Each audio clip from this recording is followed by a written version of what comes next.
Hello, everyone, and welcome to the Learn to Love podcast, your guide to everything love, sex, intimacy, and relationships. Each week, your host, Zach Beach, interviews new experts on love, including couples therapists, relationship coaches, sex educators, and best-selling authors. Learn the best tips and cutting-edge wisdom to better love yourself, others, and the world. Thanks so much for joining us. We hope you enjoy the show. Welcome to the Learn to Love podcast, everyone. I am your host, Zach Beach, and I'm here with the incredible intimacy coach and fellow podcast host, Kathleen Lee. Hello, Kat, and welcome to the show. Hi, Zach. I'm so excited to be here. I'm really honored that you asked. I'm excited that you're here too. And today we're going to talk about self-abandonment in relationships. And for those that don't know, Kat Lee is an intimacy and relationship coach, host of the Empowered Curiosity podcast, and creator of the Heart Lab. Her passion for the last decade has been to walk beside her clients as they learn to cultivate conscious relationships by alchemizing emotions, integrating their stories, and coming back home to the truest version of themselves. Kat facilitates conversations through coaching and on her podcast that guides people to remember their true self, who they are beyond the conditioning, the shoulds, the trauma stories, and the overriding of desires. If you need permission to step into the wholeness of your emotions and being, Kat is here to show you that you have been the one holding the pen. That's a lovely little bio there. How are you today, Kat? I'm doing great. It's actually kind of weird to hear you introduce me because I'm usually on the other side of the mic. So I do a lot of introducing of guests, and so it's fun to be on this side. So thank you. Well, you are more than welcome, and you should be celebrated because you are doing amazing work in the world. And one of the things you write about and talk about is that intimacy can be a spiritual practice. And one thing that's just come up so many times on the show, even with like the clinicians, even with the PhDs, is they all talk about how we can bring spirituality into all the areas of our life, including our love, intimacy, and relationships. So what does it mean to you to have intimacy be a spiritual practice in our life? So that phrase is something that it came to me because when I really sat down with spirituality felt sort of out of reach for me for a very long time. I came from a very structured religious background. And so it was very much an external source of where you find connection and power and all of that. And as I got older, I started recognizing in a lot of the books that I was reading and a lot of the mentors that I was seeking out that really spirituality always comes back to the self and how it's really about finding that connection and that power that's really beyond our comprehension. But what it does in the tangible world is that it helps bring perspective and meaning and purpose to our lives, right? So I think about intimacy as being two ways to interpret that one word. Is you can interpret it as intimacy to self and then also intimacy to your partner. And a lot of people are drawn to my work because of the intimacy to partner work. But as we start diving in and unpeeling the layers and the conditions and the stories, we actually start realizing that it all goes back to intimacy of self. And so it's really about how can you cultivate that as a anchoring practice. What can you do? And I really do think of it as a practice. It's not something that you can just sort of like tick off and be like, oh, I'm really great at that now. Like there's always going to be layers that get unpeeled. So I'm really proud of building a coaching practice around this phrase of intimacy being a spiritual practice. I love that. And it's absolutely true how many people in their attempt and desire to love their partner really well, they eventually learn of the work that they need to do on themselves in order to kind of like unleash or simply remove the obstacles of the love inside themselves that is preventing it from flowing to others. Absolutely. And I think people are less familiar with this intimacy to self that you're talking about versus intimacy with another person. So I'm almost wondering if you could, and I know it's really hard to like describe this kind of reality beyond words of what you are talking about when you use this term self. We've had a few like Buddhist teachers come onto the show and they talk about both that we all have a Buddha nature, but also that the self is an illusion. There's this idea of an anatman. We've had a yogi come on and they were talking about yourself being the Purusha or the soul or consciousness. And still, we even had some like non-dual teachers come on and talk about ideas like the deep heart and how who we are is infused in everything. So what's your background for our listeners unfamiliar with your work and what you bring into this idea? Yeah, thanks for that question. I love that you've had so many different perspectives on, because I think that there are so many trails up the same mountain, I suppose. And for me, I spent 12 years in Chinese medicine. So I was an acupuncturist for 12 years. And in that practice, I gained this really beautiful education around Taoism. And so being able to understand nature, seeing how humans are really just a part of nature, seeing how even our emotional landscape is essentially nature. And so when it comes to the things that feel out of balance, a lot of that goes back to, okay, so how does nature find balance within that? And how can we bring that into the human body? How can we bring that into the human emotional landscape? I eventually found my way to coaching because I was drawn more to the emotional aspects of things rather than working on people's bodies. So I do bring a lot of embodiment practices to my practice. But essentially when I think about what the true self is, and this goes back to the spirituality piece that you were talking about, is I think that a lot of times we can approach spiritual practices from a place of like addition, as in, I need to go study with this guru, or I need to listen to this podcast or read this book or take this training or be in this particular community. And the more and more I sit with my own spiritual practice, I find that it's been a more of a subtractive process, in that it's about releasing the conditions that society has put on you, releasing those stories that perhaps you learned from childhood, those survival tactics that you learned from childhood, and getting back to the true self, or in Taoism, we call it the Tao. And the Tao, DAO, the rough translation for it is path or purpose.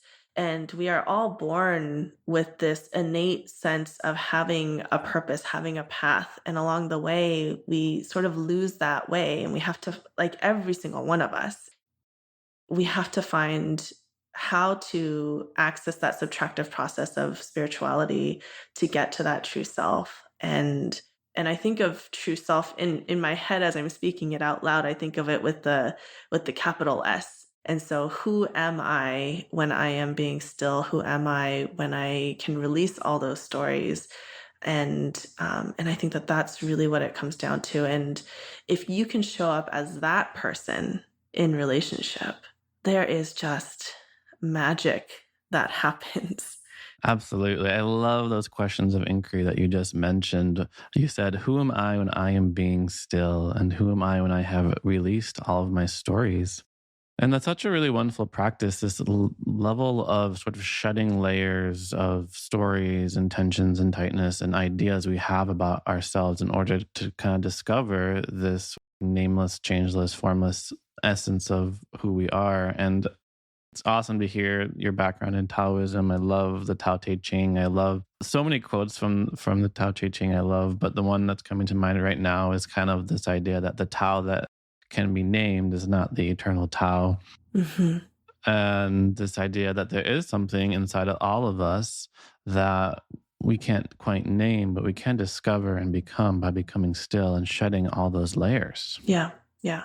And I find that it's more of a sensation more than like words that I can put to it. A lot of the work around Taoism and a lot of the work around Chinese medicine is about looking at your body as an integrated part of you. And so therefore, when we look at your signs and symptoms, instead of trying to suppress them or downplay them or ignore them, can we look at them as the storyteller of your life? And from that place, it becomes the breadcrumbs that leads you back to yourself if you're willing to listen. So, if you're not living your Tao, if you're not living your path, your purpose, your body's going to let you know 100%. That's really awesome advice. And it's something that often comes up in my own meditation practice and when I'm teaching meditation is people often will say things like, I'm supposed to find peace in meditations. And right now I'm feeling like pain in my back. So am I just supposed to ignore it? And it's actually bringing a certain level of curiosity to our experience, which to me is so powerful. So when you like say something like, oh, my back hurts, it's like, okay, what is that sensation of hurt that you're experiencing? Like, where is it? Does it have textures and shapes and colors? And by going really deep into the nature of our experience, we get to learn so much just about ourselves and the nature of reality. And I think the piece there that you hit the nail on is the curiosity piece. Is so often we look at our bodies as things like how can we control this? And so when you bring in that layer of curiosity and ask questions like you're asking in terms of like, what's the sensation? What's the location? What's the texture? That brings such a different conversation forward for people. So I'm very curious because what being empowered in our curiosity means.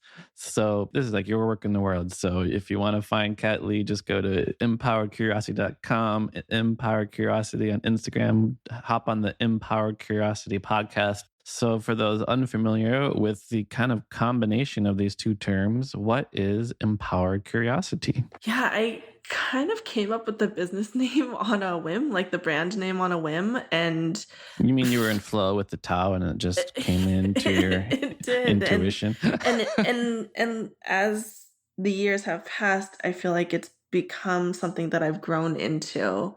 And for me, when I work with clients, that disempowerment piece seems to come through so much. And the place where people seem to struggle and find challenge is when you are in a stuck state, when you have unresolved traumas, when there are stories that you can't seem to release. Your decisions and choices become very binary. It becomes a this or that sort of scenario, and it's hard to really see if there is gray, if there's nuance, if there is another fork in the road that maybe you aren't seeing. And so to help people get to a place where they can see choice is what I think about in terms of empowerment. And again, not like as a coach, my goal is not to layer my own thoughts and feelings onto you. It's really just to give you the machete so that, you can hack away your own new path that you weren't seeing before. So I think that that's the empowerment piece for me. And curiosity is really the capacity to see choices. And to me, curiosity is, I think of it as like the antidote of fear, if that makes sense. Because I know that a lot of people say, love is the opposite of fear.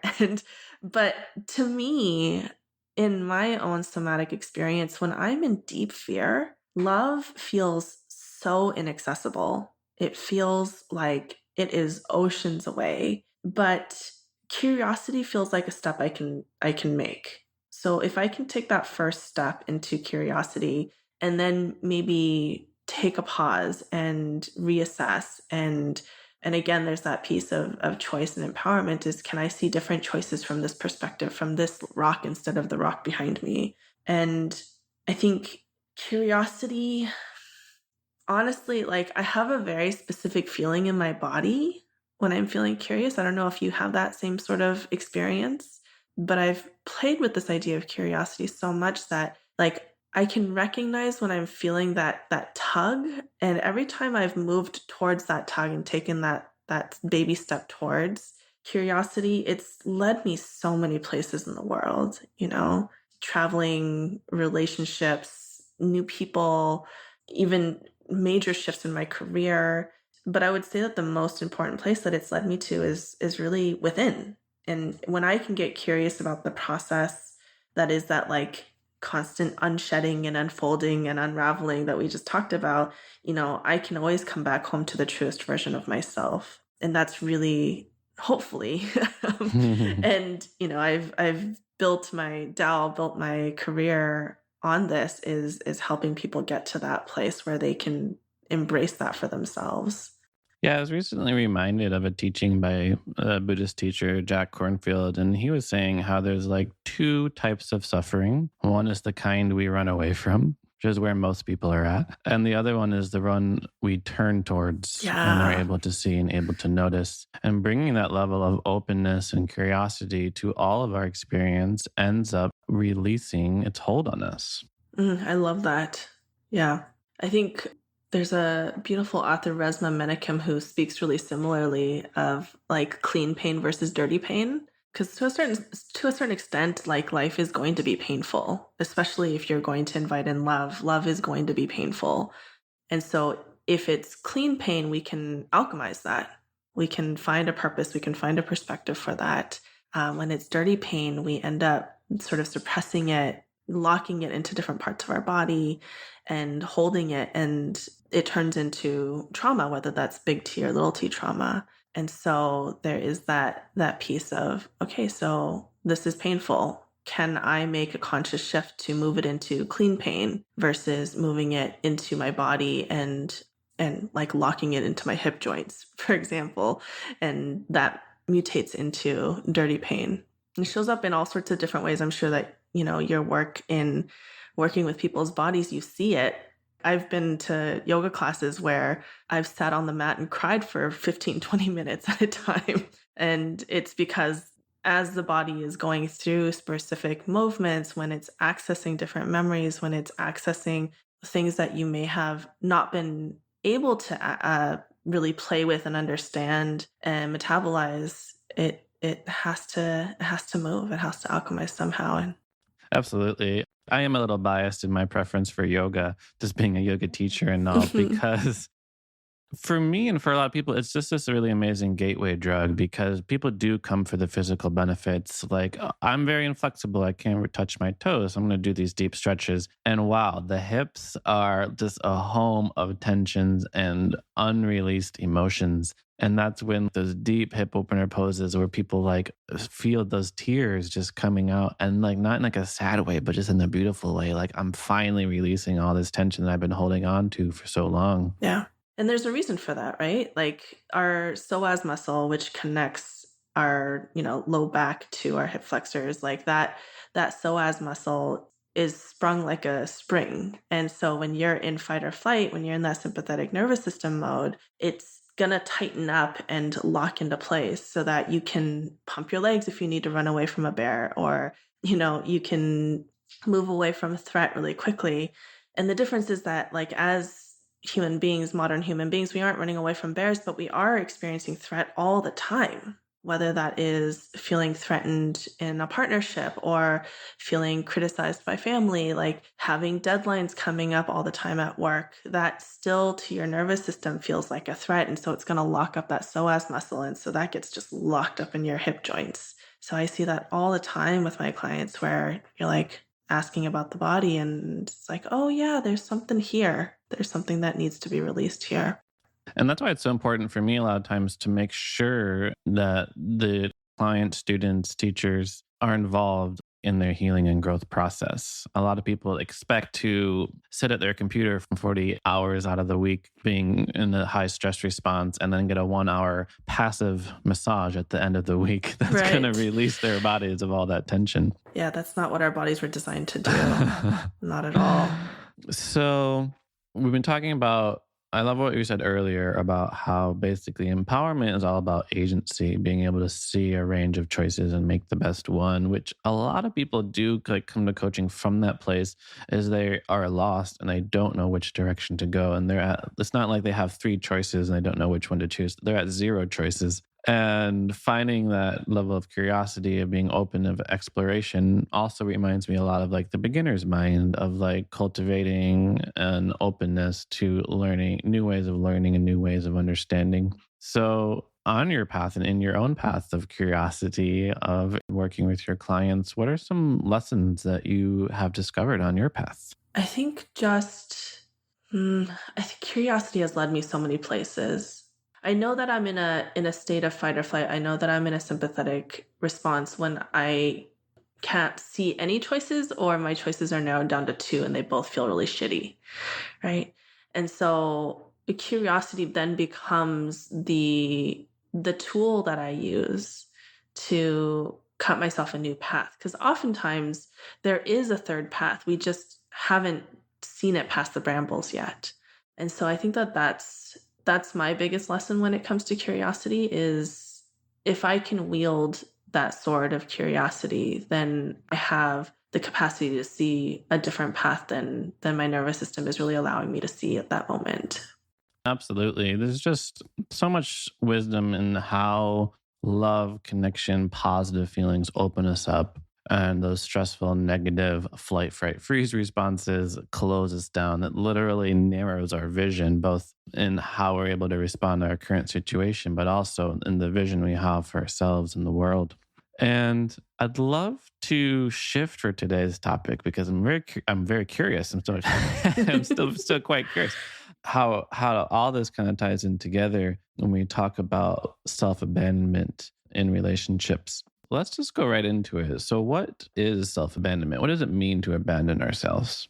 So, if we can take it back to the first part of our conversation where we were talking about all those conditions and stories and narratives that we layer onto ourselves, those are all survival tactics, essentially, right? And so, when we are making decisions and choices from that place of what I think is going to look good on paper, of what I think is going to bring me accolades from my social circle, what's going to make me look like a good girl to my parents.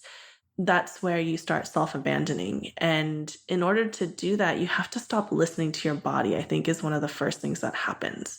And so this is, what we were talking about earlier is when you aren't connected to your true self, your body's going to show up in all sorts of different ways. And I can definitely speak from personal experience on this because before the age of 30, I had pretty much done everything that I quote unquote should do. I had gotten married to my college sweetheart and opened up a practice in the way that, school told me I should open up a practice. I had a really busy acupuncture practice. We bought our cars, we had our dogs, we bought our first house before we were 30. And, on paper, everything looked great.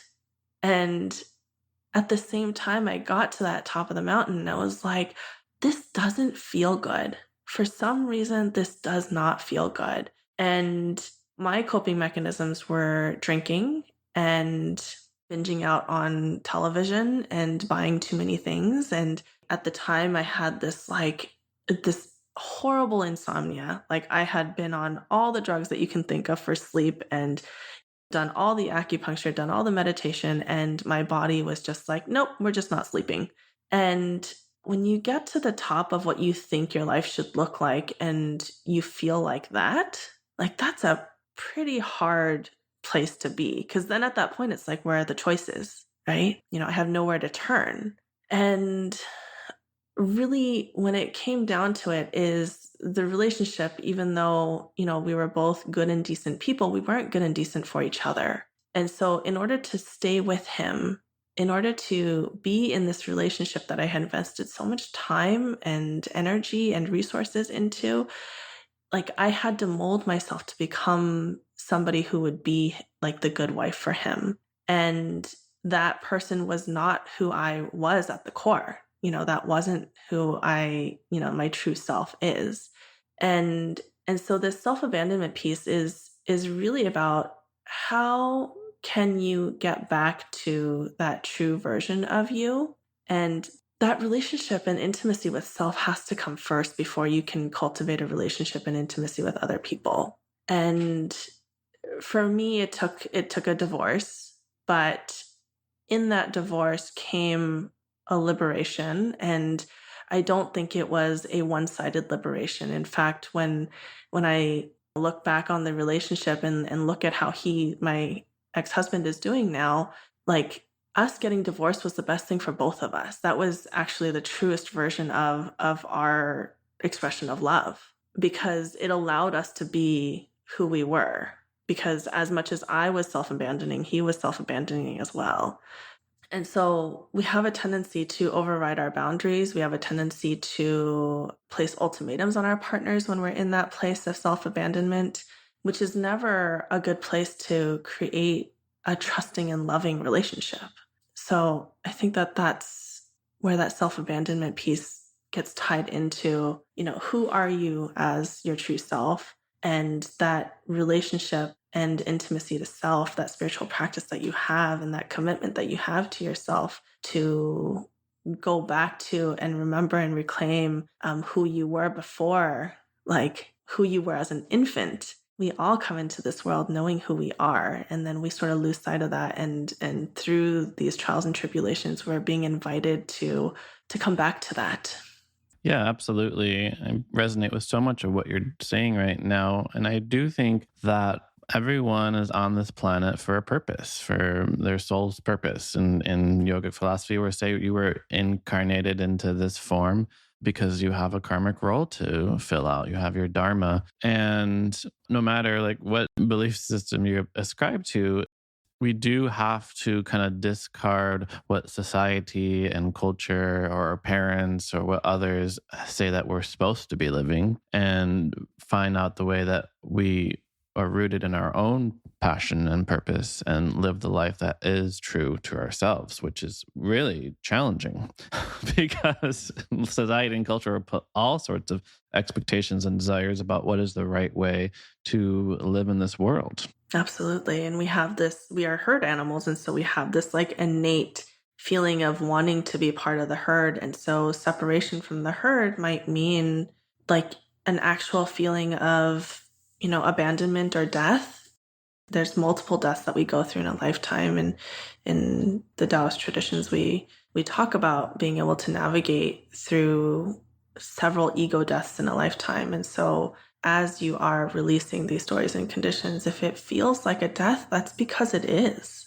You're releasing a part of you that no longer serves, a part of you that had served. And so we can't just, say screw it and shun that part of you and, abandon that part of you. But we do have to release with gratitude and release with grace. That is really true because one of the things that's hardest to do in living in line with our purpose is to go against the grain. And we even might experience a sense of shame if we're not doing what society is telling us we should be doing.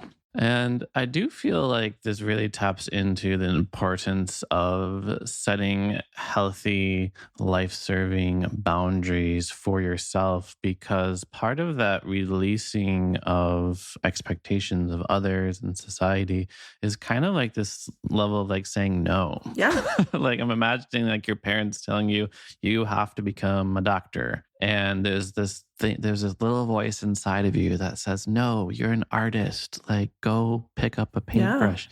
Yeah. And then you have to have the sort of energy and gumption to say, no, I understand this is what you want for me, but I'm going to live the life that I was born for and live true to myself. So what are the first steps in sort of setting up the appropriate separation from the forces that aren't aligning with who we are supposed to be in this world, and to make those first steps from the heart in line with our purpose and where we're supposed to be going? Well, I think my favorite definition of boundaries is from Brene Brown. And she says that boundaries are really simple. It's really just what is okay and what is not okay, which upon first reading is pretty simple. But if you think about what all that entails, it's pretty profound, right? Because first of all, you have to know what you want. So many of my clients come to me having such loose boundaries all their life and catering to other people and being caregivers and being people pleasers that when I ask them, what do you want? They have a hard time answering that question. And sometimes what's more accessible is what you don't want. But that's a really hard partnership to be in, because then your partner ends up being, well, do you want this? Do you want that? And trying on all these sorts of different things. And they're just hearing no, no, no, no, no, instead of if that person can take a look within and be like, okay, so this is actually what I want. It becomes a more efficient, for lack of a better word, like it becomes a more efficient conversation, right? Because then it can be like, oh, okay, so I can show up for you in this way or that way. And it gives your partner autonomy to be able to do that.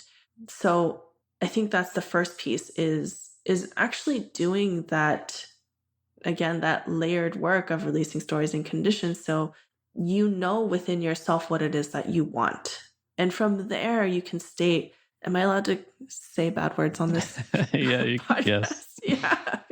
Yeah. So from there, you can say fuck yes or fuck no based on what your desires are and what your body is asking for too. You know, your body's going to have that resonance of like, yeah, this feels good, or no, this doesn't feel good. And it's going to give you clues along that line. I wholeheartedly agree with that sentiment that it is important to know what you want. And many people have no idea what they want, which can stem from a lot of different things, you know, because it does take practice getting in touch with your desires, and it takes courage also to express them in relationships. Absolutely. And it happens too, like in like couples counseling or coaching, you turn to one person and you say like, what do you want? And they say, I want them to be happy. And I say, okay, what do you want? It's like, well, I don't want to be in an unhappy relationship. Great. What do you want? Yeah. I mean, that's what a lot of my coaching sessions, I've had some that go exactly like that, where I ask them what they want for like 10 minutes until we can actually get down to a core of something that feels true and sacred for them. And I'm thinking about how we do find that appropriate balance in being true to ourselves and being true to others, or being true to the person that we're in a relationship with, because sometimes these things conflict. My partner has their own needs and they're also trying to be true to themselves. So every relationship is this sort of intersection of two people getting their own individual needs met and seeking to meet and fulfill the needs of each other and the relationship. Because when we do set up boundaries, we don't want to set up walls, all right? So how can we make sure that what we're setting up is appropriate for ourselves and we're not just distancing or cutting ourselves off from connection? Such a great question. I think the piece there is that we need to zoom out a little bit, because I think what you're talking about is boundaries versus ultimatums. And they're at face value, they seem like they could be interchangeable, but they're really not on an energetic level.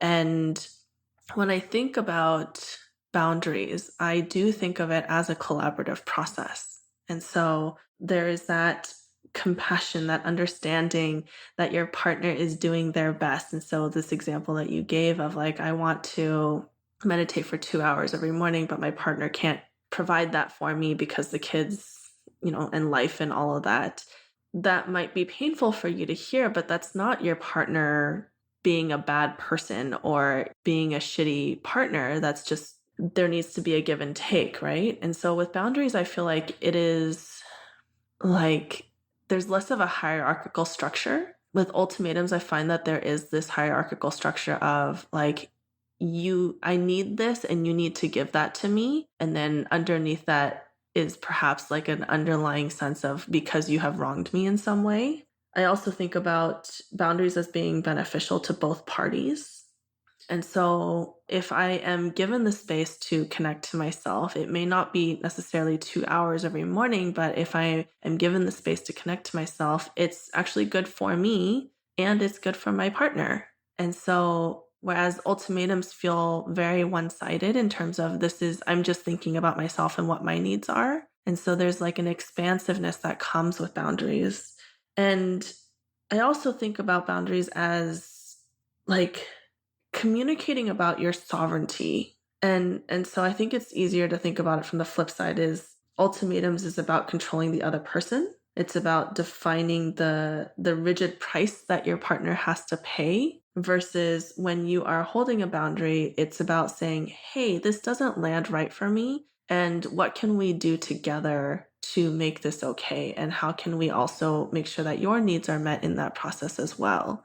And so boundaries, if they are done well, is an invitation to a conversation. And there's this idea of like creativity in the outcome, right? And so versus like ultimatums feel like it shuts down conversations because there's a fixation of what I want to happen, what I need to happen, and it needs to happen in this particular way. Did that answer your question? Absolutely. So much insight you just expressed there. I really love how you mentioned that ultimatums are about controlling the other person, which is something you see a lot. You see like a person say something like, if you don't do this, I'm breaking up with you. Yeah. Right. Then it becomes like, a threat and kind of a way of manipulating the other person. But boundaries is sort of this co-created collaborative creation where you are creating a sort of system that works for both parties. And I was just thinking, like, to me, one of the easiest way to think of a boundary is like a teacup. Okay. because I'm so intrigued. well, what is a teacup? It's four walls and a bottom, and then it's a boundary separating the tea from its environment. Yeah. Right. And it's good for both parties, right? It's good for the tea to be contained in this place, Yep. and you don't want it to spill everywhere. So setting an appropriate boundary in a relationship is really good because for you, it allows you to like fill up your own cup. It allows you to have energy and self-love and a level of peace and calm that allows you to be better serving of your relationship in so many ways. And the piece there too, like just because I've worked with so many people, is when you do not set boundaries, when you have loose boundaries, your partner sometimes doesn't even know they're crossing a boundary, but you're sort of keeping a running tally. And then at a certain point, you set this like hard ultimatum because the 10 other times that you actually didn't express a boundary and your partner wasn't able to meet you and meet your needs, you end up getting fed up. And then there's this like hard ultimatum that happens. And so I think about sort of as we talked about earlier of like when you hide or suppress negative emotions, it gets locked in your body and it mutates in a particular way. And oftentimes it comes up as pain. But when it comes to boundaries, when you aren't expressing and you aren't, on a regular basis, like checking in and, even small things where, he didn't take the trash out or something, when you are letting those things slide and it's really irritating to you, at a certain point, it's going to feel like the lid is going to blow and you have to set this like ultimatum. And so I think about ultimatums as being mutated boundaries in a way. So you tapped directly into what my next question was going to be because I wanted to link together many of the ideas you have been talking about around how self-abandonment sort of manifests, like how we sort of can notice when it's coming up. Because earlier you mentioned the people pleasers, the ones who are totally focused on other people, that they have abandoned their own needs and desires. And then you also mentioned earlier that when we're not being true to ourselves, it shows up in our body. So what are like the symptoms of self-abandonment in relationships? Like what are some things that we will notice when we're not being true to ourselves? That is such a varied question, I think, because bodies are so different. We are in very similar little meat packages, but each one of our meat packages expresses things differently based on our physiology, our genetics, our history of where we might have kept stress in our lives. And so I think the question I would put back to the listeners is, how does it feel like when you are under stress? And so differentiating out like the stress and the stressor, right? So like stress is what your body feels like physiologically, what it feels like in your body. And then the stressor is the thing that happens, the event. And so if the event is self-abandonment in relationship, that's going to show up in a particular way. For me, it happened to be insomnia and migraines. Like that's just how I am wired. I have a tendency to be really in my head. And so to me, it was no surprise that when my sympathetic nervous system is turned on, then I go into like hyper vigilance mode.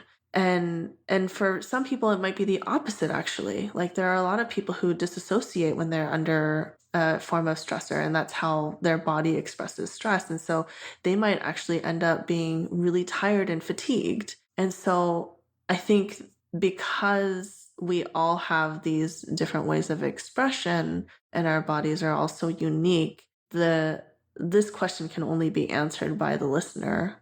And so I think that if we can plant any sort of seed in this conversation, it's curiosity about what your own process is like when you are in a place where you feel like, even on a small level, like you're self-abandoning. Maybe you're not speaking up when he's not taking the trash out.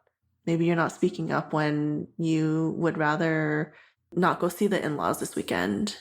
Absolutely. What I'm hearing is that in order to kind of break out of self-abandonment, we have to become self-aware. We have to cultivate self-awareness because indeed, when certain stretches happen in our life, we respond certain ways. Like the same stretcher, somebody might get really sad, somebody else might get really mad. Yeah. Right? Yeah, The point is absolutely. that these are our responses. So by being aware of our triggers and by further being aware of our own embodied experience, we get tapped into our intuition. We get tapped into our heart and a place of love and self-kindness for ourselves. Yeah. So amazing, Kat. This time has flown by because you have piqued my curiosity in so many ways. I feel like I could continue this conversation for a long time, but we are running low on time. So, my last very curious question, I'm so curious how you're going to answer this question. It's the question I ask all of my guests at the end of the show, which is, what do you wish everyone knew about love? You had sent me this question beforehand, and I put a lot of thought into it because I was like, how do I not just parrot back like a cliche love song at this point? When I really sat down with it, it's that love is a constant and active process. And I know that there's that internet meme that floats around every once in a while that says like love is a verb. And I don't actually know what people are trying to say when they say that.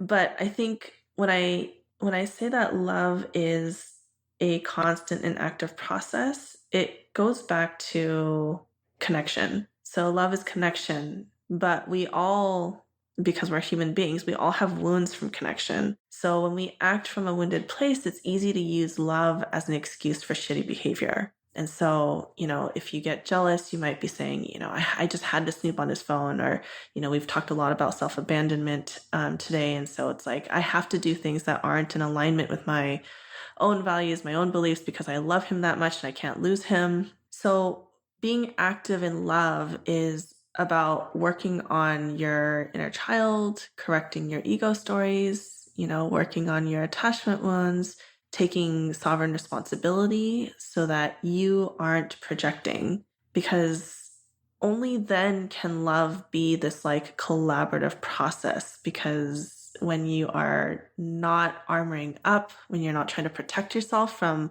the very relationship that you want to have, and all that stems from your relational wounds, that's when you can actually be a good teammate. So it's practice. It really is. Absolutely. Very Taoist of you. Love is this constant flow, constant process. Oh, I love your perspective so much, Kat. Thank you for coming on to this show. And I already kind of talked a little bit about where people can find you. So is there what else would you want people to know about your offerings and where to find you in the world? Yeah, so as you said earlier, my website is empoweredcuriosity.com. I do most of my connecting with my community on Instagram. That's also at Empowered Curiosity. I run a group coaching program a couple times a year called the Heart Lab. And so that's 12 weeks of really, really profound material that we go through. And I've seen such amazing transformations, from deeper relationships to it's a relationship program, but I've also seen people change up their jobs. It's really about like aligning with your Tao and really, working on those deeper levels.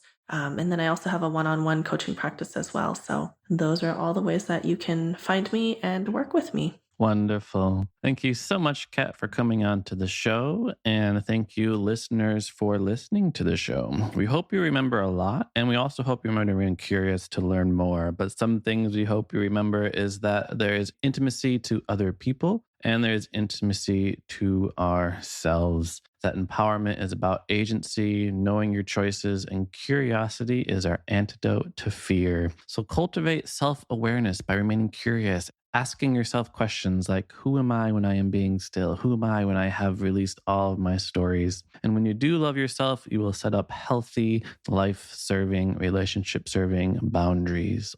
Ultimatums are about controlling the other person, but boundaries are beneficial to both parties and part of a collaborative process. Love, too, is a constant and active process. If you want to learn more about me, you can head to zachbeach.com and learn more about the show at theheartcenter.com. Thanks again, Kat. Thank you so much.